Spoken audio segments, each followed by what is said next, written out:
மாணவ செல்வங்களுக்கு என் அன்பான வணக்கங்கள். நாம 10th மேக்ஸில் ஏற்கனவே அரசு பொதுத் தேர்வில் கேட்ட 2 மார்க் அண்ட் 5 மார்க் கொஸ்டின் பார்த்துட்ருக்கோம்.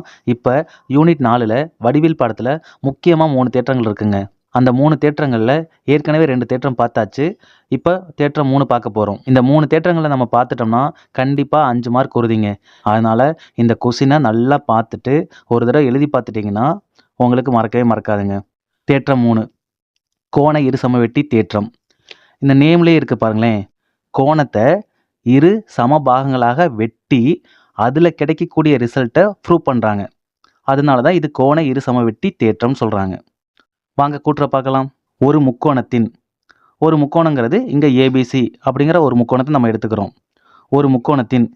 ஒரு கோணத்தின் அப்படின்னு சொல்கிறாங்க. இங்கே பாருங்கள், முக்கோணத்துக்கு எத்தனை கோணங்கள் இருக்குது? 3 கோணங்கள் இருக்கா? இது ஒரு கோணம், இது ஒரு கோணம், இது ஒரு கோணம். அப்போ ஒரு முக்கோணத்தின் ஒரு கோணத்தின் ஏதாவது ஒரு கோணத்தை எடுத்துக்கலாமா? இங்கே நம்ம ஏங்கிற கோணத்தை எடுத்துக்கிறோம். ஏங்கிற கோணத்தின் ஒரு கோணத்தின் உட்புற இருசமவெட்டி உட்புறமாக இந்த கோணத்தை 2 பாகங்களாக பிரிக்குது. சரிங்களா?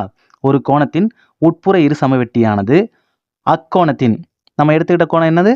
ஏ. அக்கோணத்தின் எதிர்பக்கம்னா என்னது?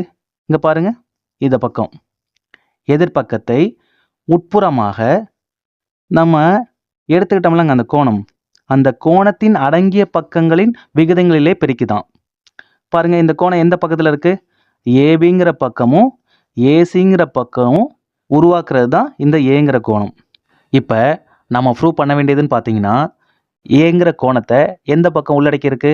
ஏபிங்கிற பக்கமும் ஏசிங்கிற பக்கமும் அதோட விகிதம் ஏபி பை ஏசி ஆனது இந்த எதிர்பக்கம் இருக்குல்லங்க, இந்த ஏங்கிற கோணத்தோட எதிர்பக்கம் என்ன? பிடி பை டிசி அல்லது சிடின்னு போட்டுக்கலாம்.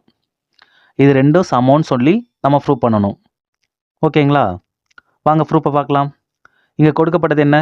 முக்கோணம் ஏபிசியில், இதுதான் முக்கோணம் ஏபிசி. இந்த ஏபிசியில் ஏடியானது ஏலேருந்து வரையப்பட்ட இருசமவெட்டி, அதை நான் டின்னு பேர் வச்சுருக்கேன். அந்த ஏடியானது கோணம் ஏயின் உட்புற இருசமவெட்டி. இந்த தேற்றத்தை ப்ரூவ் பண்ணுறதுக்கு நாம் இந்த படத்தை கொஞ்சம் ஆல்டர் பண்ணுறோம். அந்த ஆல்டரை என்னங்கிறத நம்ம இங்கே டினோட் பண்ணுறோம். இங்கே பாருங்கள், ஏபிக்கு இணையாக சி வழியாக ஒரு இணைக்கோடு வரைக. ஏபிக்கு இணையா, ஏபி இப்படி இருக்குன்னா இதுக்கு இணையானா பேரலா ஒரு கோடு வரைகிறோம் சி வழியா. அதை நோட் பண்ணியாச்சு. அடுத்தது ஏடியின் நீட்சியானது. இங்கே பாருங்கள், ஏலேருந்து டி வரைக்கும் நம்ம ஒரு உட்புற இருசமவெட்டி வரைஞ்சோமா, அதோட நீச்சினா அதை எக்ஸ்டெண்ட் பண்ணுறது, அதோட நீச்சியானது இ வரைக்கும் போகுது. இந்த இடத்த நம்ம நல்லா கவனிங்க. இப்போ இந்த ஏங்கிற கோணம் இரு சம பாகங்களாக பிரிக்கிறாங்களாங்க. ஒருவேளை இந்த கோணத்தை இந்த இருசமவெட்டி 2 பாகமாக பிரிச்சிச்சுன்னா, ஒன்றுன்னா இதுவும் 1. அப்போ இங்கிட்டு என்ன டிகிரி இருக்கோ அதை இங்கிட்டு பிரிக்கும். இந்த பாருங்க, இந்த படத்தை நான் இப்படி பிரிச்சுக்கிறேன். பிஏஇசி அப்படின்னு சொல்லி பிரிச்சுக்கிட்டா இது ஒரு கோணம் ஏஇசி. பாருங்க, கோணம் ஏஇசி இருக்குங்களா? அடுத்தது கோணம் பிஏஇ. இது ரெண்டோட கோணமும் பாருங்க, இதோட கோணம் என்ன? 1 நம்ம சொல்லியாச்சு. அப்போ இது 1ன்னா இதுவும் 1 தாங்க இருக்கும். என்ன காரணம் அப்படின்னு பார்த்தோம்னா, ஒரு குறுக்கு வெட்டியானது, இது இருசமவெட்டி தானே, ஒரு குறுக்கு வெட்டியானது 2 இணைக்கோடுகளை, இது ஒரு இணைக்கோடு, இது ஒரு இணைக்கோடு, 2 இணைக்கோடுகளை வெட்டுவதால் ஏற்படும் ஒன்று விட்டு கோணங்கள் சமம். இந்த கோணம் 1னா இந்த கோணம் 1 தான்.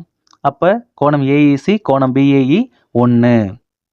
அதே போல் இந்த இருசமவெட்டி இருக்குல்லங்க, இந்த கோணம் இங்கே 2னா இதோட ஒன்று விட்ட கோணம் இது வராது, இதுதான் வரும்.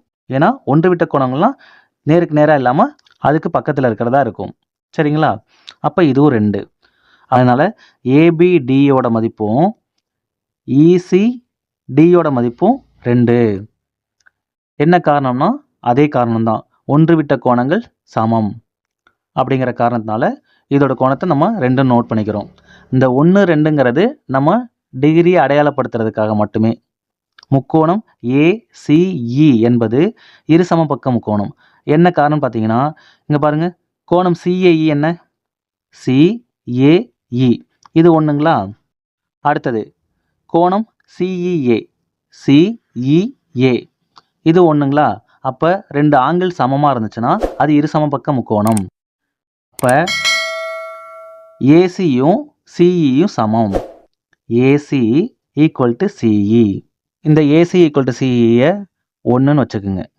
இந்த 1வது ஈக்குவேஷனை பின்னாடி நம்ம அப்ளை பண்ணுவோம் அதுக்காக.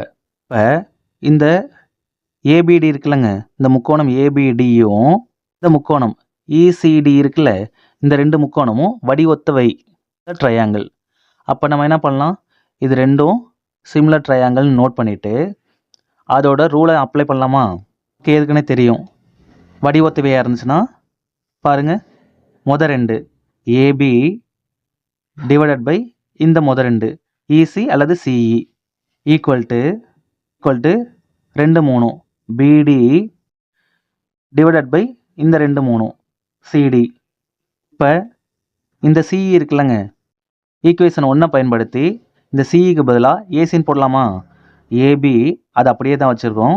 இந்த சிஇக்கு பதிலாக மட்டும் ஏசி அப்படின்னு எழுதிக்கிறோம். ஏன்னா ஏசியும் சிஇயும் சமம் அப்படிங்கிற காரணத்தினால. இந்த சைடு எந்த சேஞ்சும் பண்ணல. பிடி டிவைடட் பை சிடி. இங்கே பாருங்கள், நம்ம ப்ரூவ் பண்ண வேண்டியது பாருங்கள், AB by AC equal to BD by CD. அதுதானே நமக்கு கிடைச்சிருக்கு. AB by AC equal to BD by CD. அப்போ நிறுவப்பட்டது. Hence proved.